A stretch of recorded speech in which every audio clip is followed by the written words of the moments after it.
Get ready for the news that is shaping the world right now.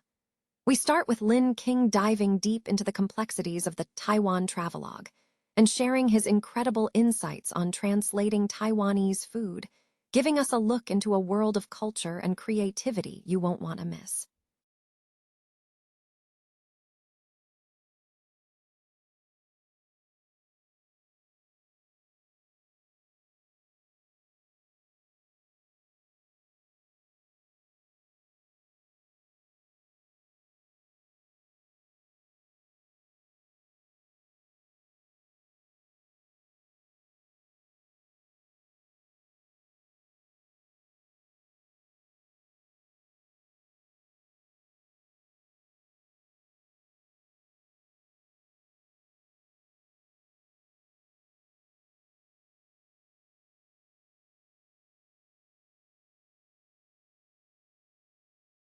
Next, dependence on its semiconductor industry and the growing military buildup.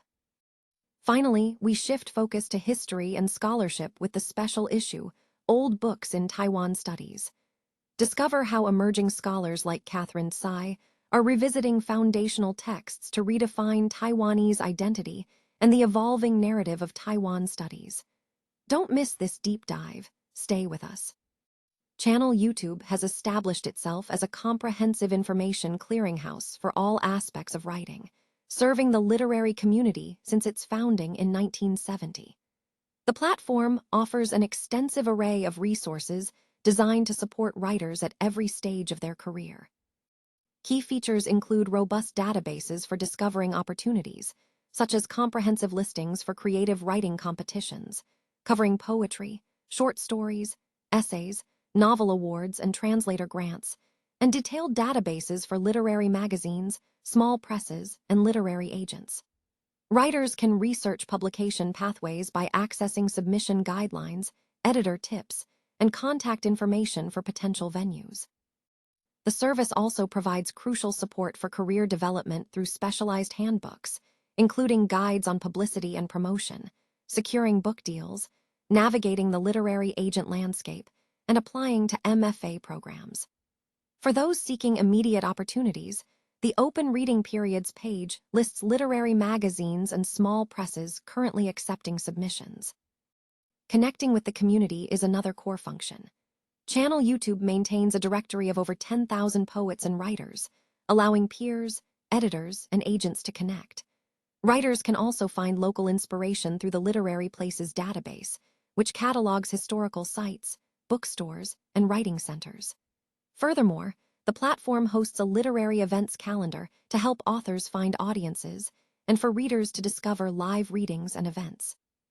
The content extends beyond databases into practical advice, featuring weekly insights from publishing professionals on topics like copyright, MFA programs, and self-publishing. The platform also publishes a series of craft essays from leading contemporary writers, weekly writing prompts, and author features, ensuring writers remain engaged with the craft. In addition to informational resources, Channel YouTube promotes community building through writer groups and offers support programs like the Readings and Workshops series. The platform also acts as a vital marketplace, featuring paid listings for conferences, workshops, and editing services. Channel YouTube Magazine itself serves as a physical and digital publication, offering essays, interviews, and industry news, while providing free subscriptions to award-winning young writers and high school teachers. The platform continuously scans industry news to deliver timely information to its readership of serious poets and literary prose writers. President Donald Trump's suggestion that U.S. arms sales to Taiwan could be leveraged in broader negotiations with China has ignited significant concern regarding a potential shift in U.S. China policy and escalating tensions surrounding Taiwan. The statement, made during a trip to China, prompted a sharp reaction from Taiwan's president, Lai Ching-te, who strongly asserted that U.S. arms sales are the most vital deterrent and insisted Taiwan shall never be sacrificed or traded away. This remark comes as the administration continues to navigate the status of a $14 billion Taiwan weapons package. Initially approved in principle, fueling debate in Washington over whether Trump is pivoting U.S. policy toward a transactional approach tied to Beijing negotiations or reverting to a traditional, strategic ambiguity. Analysts are sharply divided on the implications. Some China hawks warn that treating Taiwan arms sales as negotiable could undermine deterrence and destabilize U.S. alliances in the Indo-Pacific, while others suggest the comments reflect a return to strategic ambiguity after years of more explicit U.S. signaling toward Taipei. Experts point out that traditional policy dictates that U.S. arms sales to Taiwan are mandated by the Taiwan Relations Act, and suggesting they are a bargaining chip contradicts established norms. Conversely, some analysts argue Trump's comments signal a deliberate effort to recenter U.S. policy around broader U.S. China priorities. Lyle Goldstein of Defense Priorities noted that Trump's approach reflects a more restrained stance aimed at preserving stability between Washington and Beijing, suggesting an understanding that the U.S. China relationship supersedes the U.S. Taiwan relationship in importance. The Taiwan issue remains a highly sensitive flashpoint, especially following Trump's mid-May summit with Chinese President Xi Jinping, where Beijing cautioned that Taiwan is the most important issue in U.S. China relations. While the White House later downplayed exchanges, the rhetoric surrounding Taiwan's security is now central to understanding the administration's future strategy. The critical question facing policymakers is whether Trump's rhetoric will influence the timing or conditions of the pending weapons package, serving as a key indicator of the administration's forthcoming approach to the Taiwan Strait. Taiwan has emerged as one of the most perilous and strategically sensitive flashpoints in contemporary international politics, intensifying global concerns over potential military confrontation between the world's two largest powers, the United States and China. What was once framed as a regional dispute now carries profound geopolitical, economic, and security ramifications for the entire international system. Military activity surrounding Taiwan has escalated significantly, diplomatic rhetoric has hardened, and strategic competition in the Indo-Pacific region continues its expansion. Taiwan's significance is amplified by its dominance in advanced semiconductor manufacturing. Any major crisis involving the island could severely disrupt global trade, technology production, and financial markets worldwide, leading policymakers to warn that Taiwan represents the single greatest risk of a 21st century great power conflict.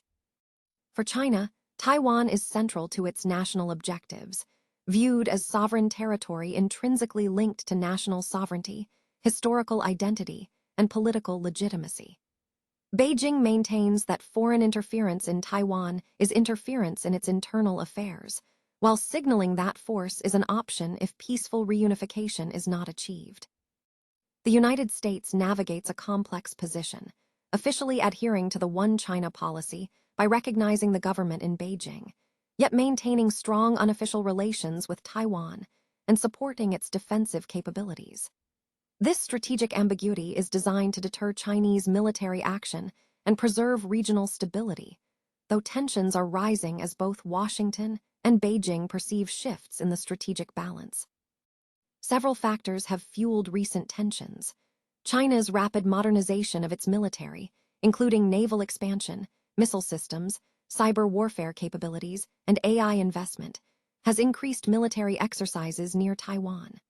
Concurrently, U.S. support for Taiwan has become more visible through arms sales and security cooperation.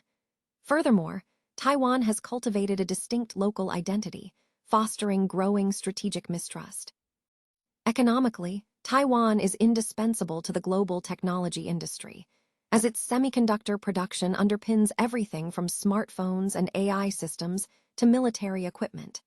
This dependence creates massive economic vulnerability. A disruption could trigger global supply chain crises, shortages, and financial instability. Taiwan serves as the most visible symbol of the broader U.S.-China rivalry, involving issues of regional alliance credibility, Indo-Pacific security, and the balance of power for the U.S., while for China, it represents sovereignty and resistance to foreign pressure.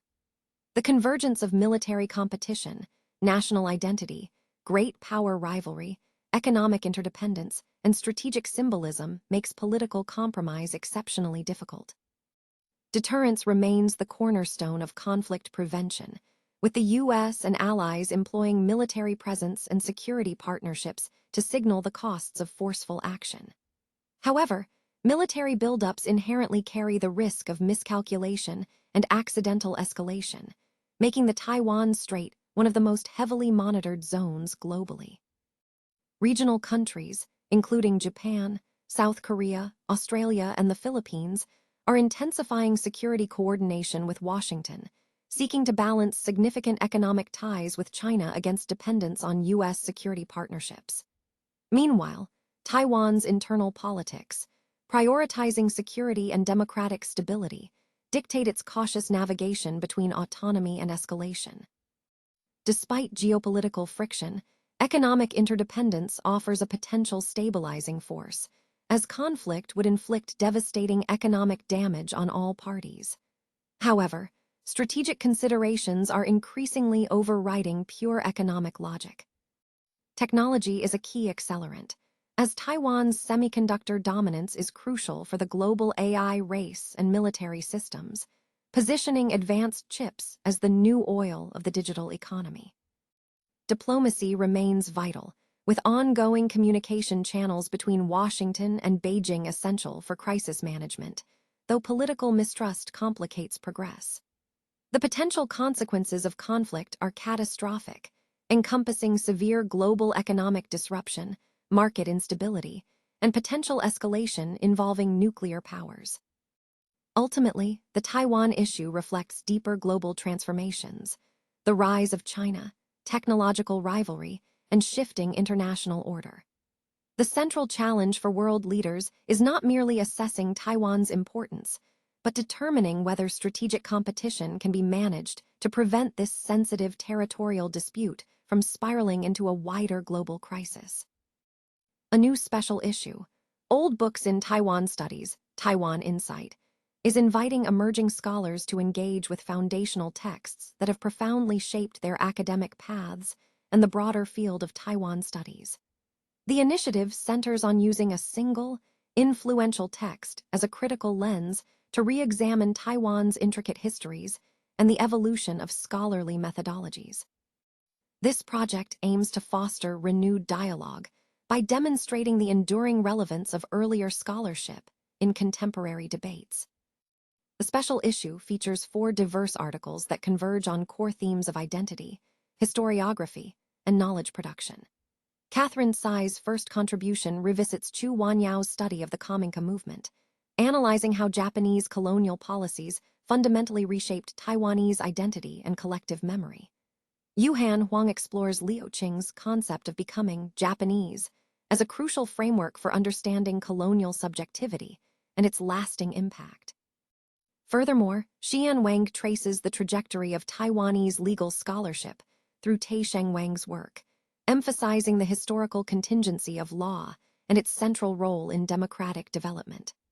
The final article by Jiutsu Huang reconsiders Emma Teng's Taiwan's Imagined Geography by applying spatial, imperial, and settler colonial perspectives to the island. Collectively, these pieces underscore the lasting significance of seminal texts, proving that revisiting these foundational works is essential for illuminating both the past and the future of Taiwan studies.